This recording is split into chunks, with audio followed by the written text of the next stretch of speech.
Anyways, God, I wasted like 20 minutes making a video, maybe even a little bit more, because I'm setting up the LoFi settings for my Blue Yeti and my webcam. So, I'm using a lot of settings, a lot of tweaks. Like my webcam, the autofocus is turned off. The auto white balance is turned off. The auto exposure is turned off. So I set all of that manually with the assistance of my very expensive camera that can determine white balance. Okay, exactly. Amazing. So, yeah, most people are not going to be able to set the webcam as good as I did. They may not even have good lighting in their room. The lighting in this room is not very good, but, I have some lamps and stuff to brighten this area a little bit more. Technically, you could blow this room out with light, and it would look even better. But I don't think I can get it any better, really, than what it is now. Okay. Well, maybe a little bit. If I got more lamps and I put them closer, that's always better. Okay. So I have the gain levels on my Blue Yeti pretty low. So this is a small diaphragm condenser microphone with multiple capsules, and it's got some pretty budget circuitry inside of it. This is only a $100 microphone, so you can't expect it to have like ultra low self noise, because it has a built-in preamp, built-in analog to digital converter, for only $99, sometimes cheaper. So you get a lot for your money when you buy one of these. So you can't expect it to have like the best of everything. So yeah, that's the reason why I have two large diaphragm microphones that require a external preamp and analog to digital converter that's higher quality capsules on my fancy setup. So I think that's the reason why you would call this a lo-fi setup. This is a very lo-fi setup. Cheap USB microphone, cheap USB camera, and honestly, you can get this results for $200. Wow, I'm impressed. Well, also you need a computer, a lamp, and all this stuff. Okay.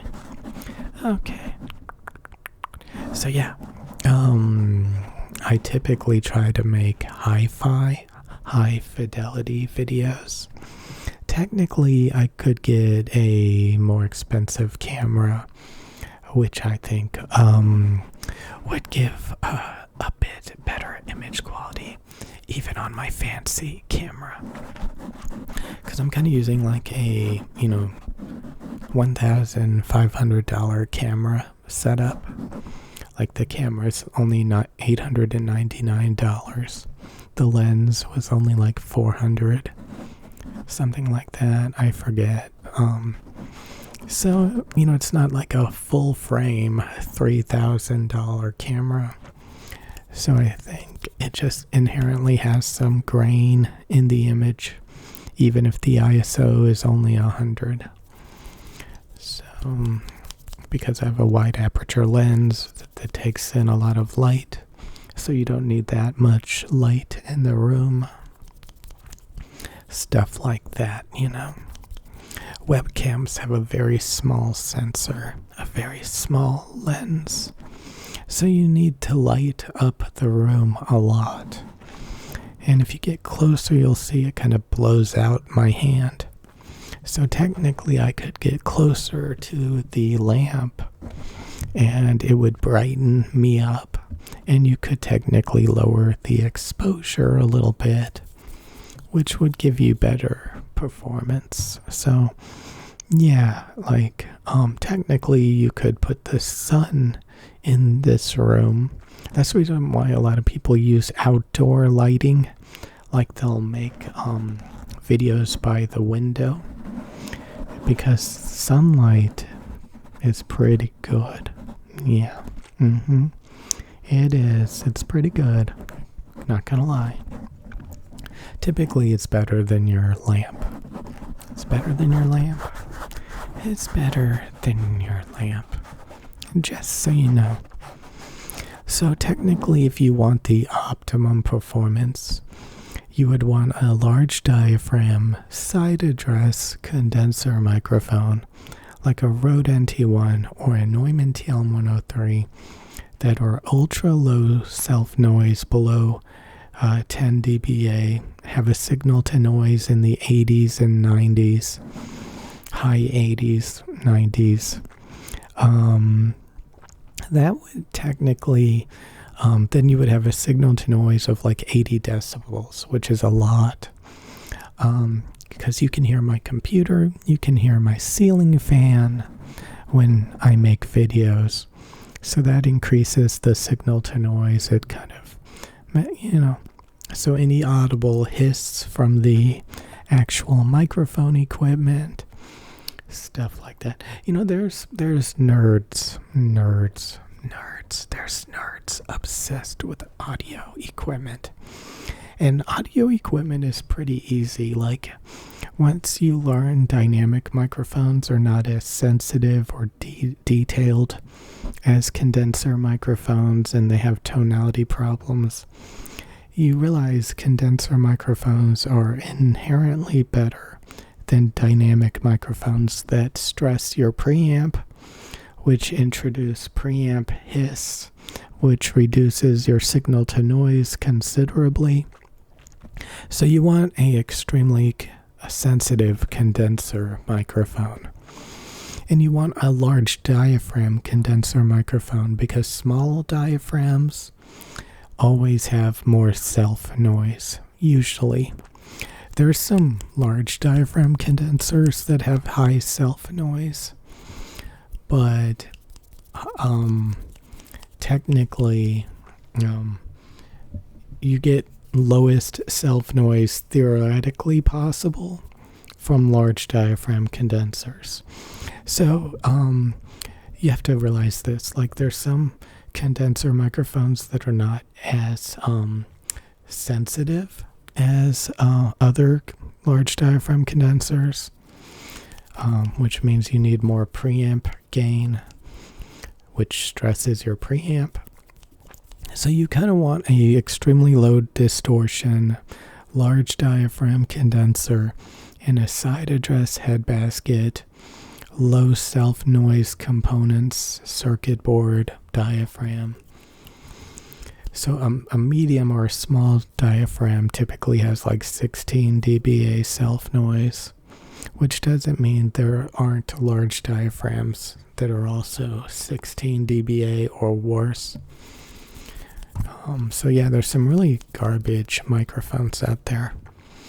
But, if you look at the spec sheet, like the Rode NT1 has like 4 dBA signal to noise, which is theoretically pushing the limit of low self noise. My Neumann TL103s are 7 dBA, which is close to the NT1. But yeah. Yeah. This is good enough, because again, I don't have a perfect hi-fi room. My lights could be a little bit more intense for the webcam. I have this ceiling fan going. It's whirling and whirling and whirling. It's whirling, so you can hear my computer. You can hear the ceiling fan, which may cover up any self noise that the microphone may have. And if you look, I'm extremely close to the microphone. And I'm not clipping. I'm coming close to clipping, but I'm not clipping. So I have the gain on my microphone pretty low. It's at like, I don't know. Like, I don't know. Don't worry about it. I don't know. I feel like thinking about this. Okay, it's pretty low though. It's pretty low. So the closer you get to the microphone, the more you can turn the gain down, the more, intimate the microphone will sound because you're so close to it. And did you know this microphone has a built-in windscreen? So if I take this windscreen off, we can see the grill. You can't actually see inside the microphone because there's a black windscreen on the other side of this grill. So it should sound a little brighter, a little clearer without this external third-party pop filter. Wow. Amazing. Some people like to pump the microphone. Wow.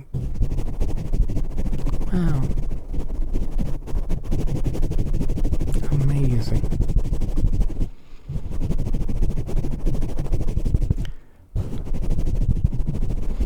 I could technically turn the gain down even more if I wanted to. Just a tiny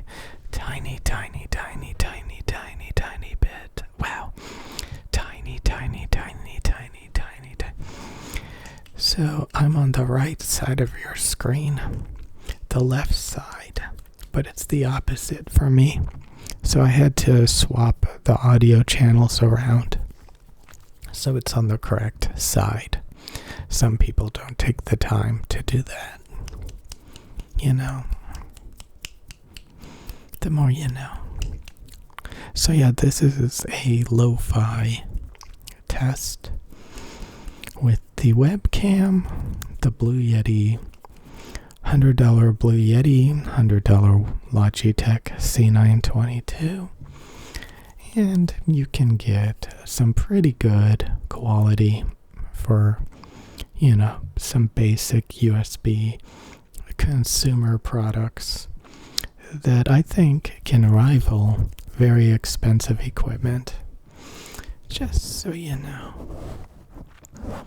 Like, if you use it correctly, very intimately, with proper settings, it may not be hi-fi, but it still has reasonably good, accurate image quality. Just maybe a little bit grainy, a little bit less sharp. But, the colors aren't wrong. The image isn't blown out. The microphone isn't clipping or the volume isn't too low. My ambient background noise is probably acceptable. It could be better. But, all things considered, this should be pretty high performance at a lo-fi cost. So yeah, somebody kind of brought that up earlier. You may have really good equipment, but if you don't set everything correctly, it may not be as good, obviously. So technically I could have some RGB in the background, some more lights, to reduce the exposure more. There would be a little bit less grain in the image, maybe a little bit less motion blur, stuff like that. Or I could just use my fancy camera, fancy microphones that take in more light, that are more sensitive, that have lower self noise, stuff like that. But I think this is acceptable. I think my camera and microphones outperform the acoustics of the room. Like, they can really, really, really pick up the fan, the air conditioner, the computer. So I think this is pretty good. Obviously, it's not as sharp. It's a little blurrier. There's more grain in the image. The microphone doesn't sound as clear and articulate as my brighter, more expensive condensers. But I think it sounds really, really good.